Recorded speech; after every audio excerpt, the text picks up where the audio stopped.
Hello guys, today I'm gonna show you the control panel in the GORENJE dryer Natur Dry. So on the left side we have the button to turn off your appliance. There we have the control knob to select the program, the stop or pause or start button, and there we have the daylight start. This is a dry level. This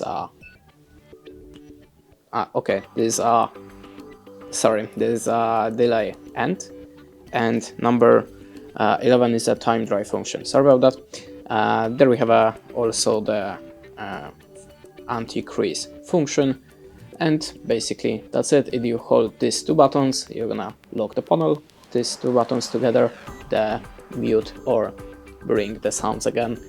That's it. Thanks for watching. Leave us a like or a comment, and goodbye.